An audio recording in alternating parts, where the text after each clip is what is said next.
What's up, guys? I haven't seen you guys in a minute. Welcome back. Today, we're working on this freaking thing. Don't mind the mess. We haven't been here in a while. But this is my new 034 engine mounts, both of them. Now, I had the rod bearings done about 8 months ago. New oil pan gasket, new motor mounts.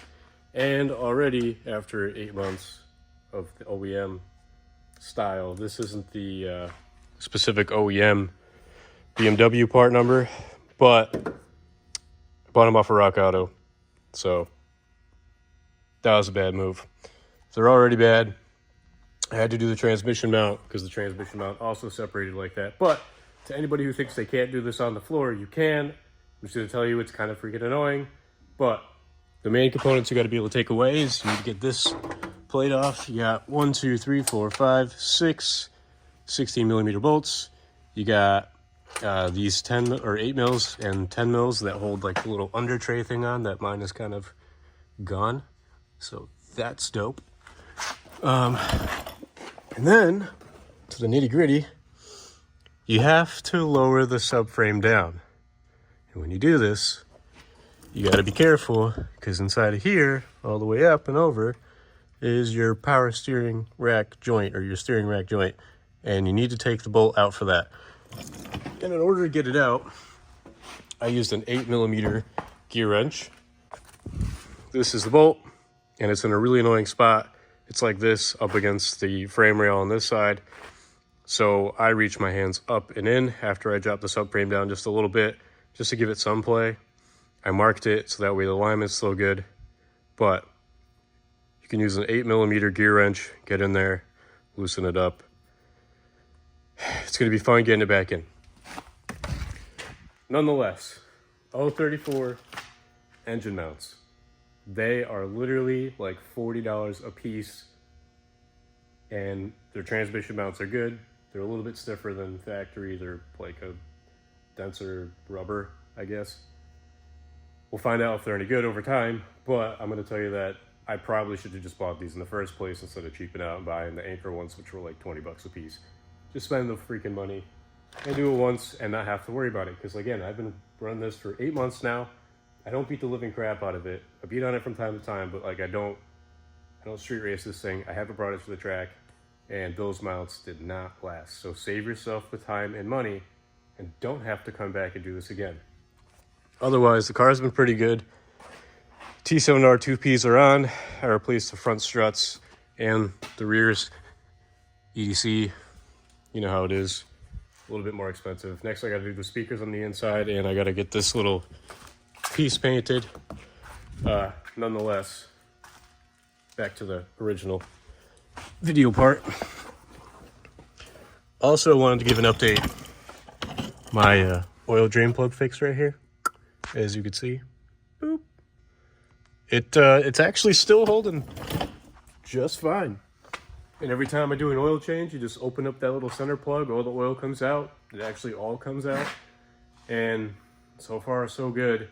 Okay, so I got the driver's side one out. It's got a little bit of power steering fluid on it.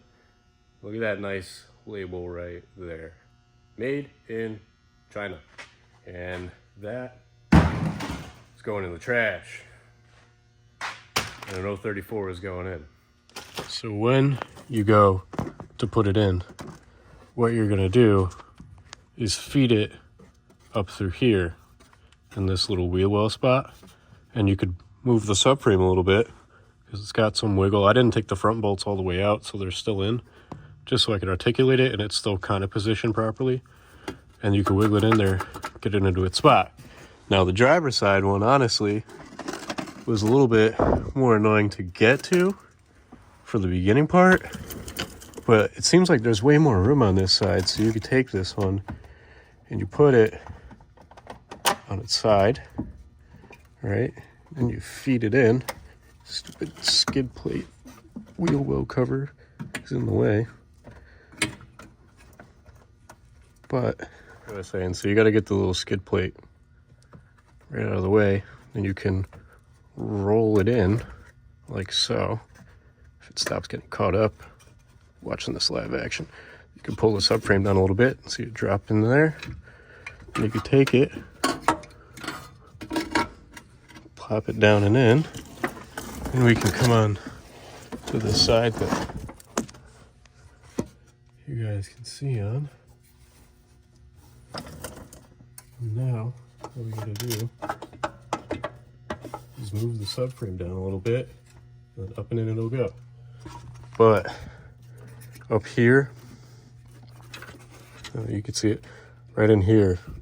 This is where that bolt that I was telling you guys about, the 8mm, it's a pain in the ass to get to when the subframe's up, but you have to get this out so that way the subframe can drop down and you don't ruin your power steering rack. But I'm gonna force the subframe down a little bit more with my other hand, and I'll show you what it looks like when it's just like that in one swift motion. Literally, I just pulled down on this with one hand and then used my other hand to get up in here and rotate it, and it dropped right in.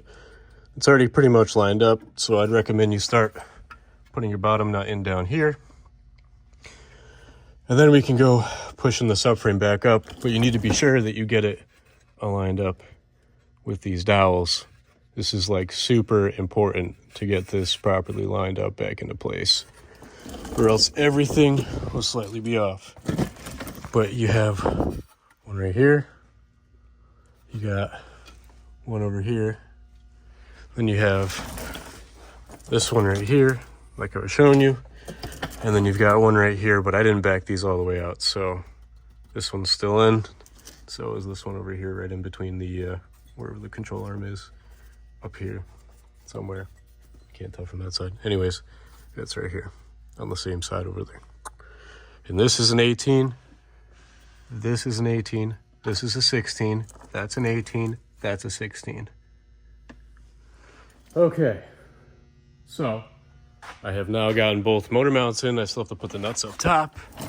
And the subframe is back in place. When you go to put the subframe in, you need to be very, very, very cautious and slow and take your time. Do not just go, grabbing your impact and putting those threads right in like you think you can, because you can't. Because as the bolts get tightened in sequence and they go around, you want to go around and evenly tighten everything, because you got all those bolts. You need to go slow, because these are important threads.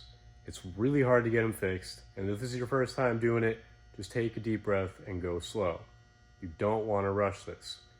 Again, when you put those bolts in, put them in by hand first. Make sure that they're going in smooth.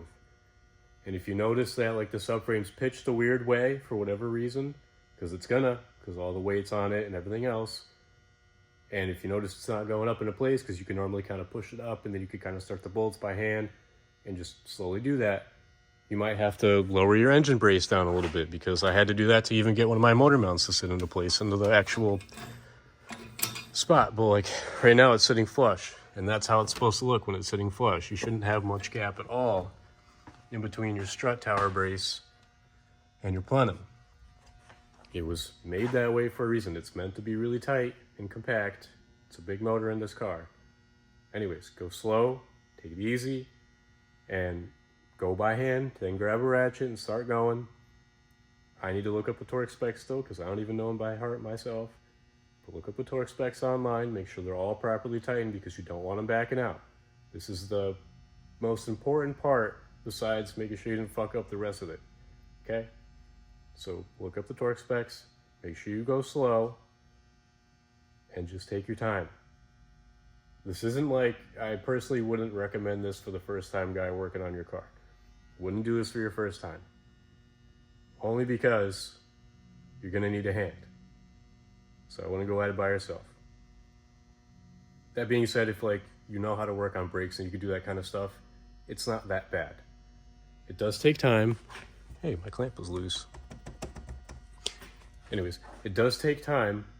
You need to be patient. And if you do all the steps right, everything will be just fine.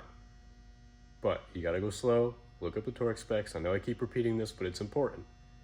Because again, this is what ties your whole suspension, your engine in place, and everything else. And you want to make sure that everything is properly lined up. Because if it's not, everything will be off twisted. It won't drive straight. Everything else will be awry. It'll handle like doggy doo-doo. And eventually all those bolts will loosen up. So again, you got one bolt right here. You got another bolt right here. You got another one right here. Another one right here. See? I'll be able to put them in by hand. I mean, these ones are kind of already tight.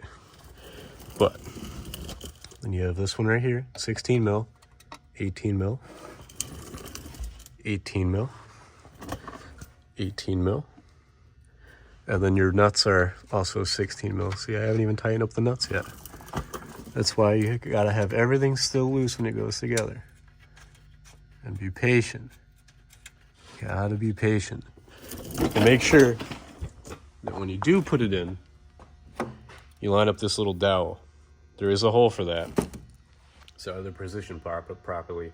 You just gotta put it in and then just twist it ever so slightly, and eventually you'll hear it. And it'll drop in just a little bit, and then you can wiggle it a tiny bit, but that's it. It won't have any more play, and you won't be able to just spin it around. And then just put the nut on the bottom. You'll have to drop the engine down and push the subframe up at the same time a little bit, one thing at a time. Once you do that, it'll all fall into place. You can put your nuts up top. And then before you finish up, do not forget about that one bolt for your steering column. I got to figure out how to get it back in because it's like kind of pulled up.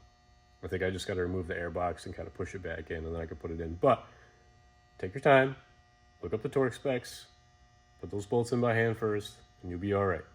Thanks for watching, guys. Catch you in the next one. Peace.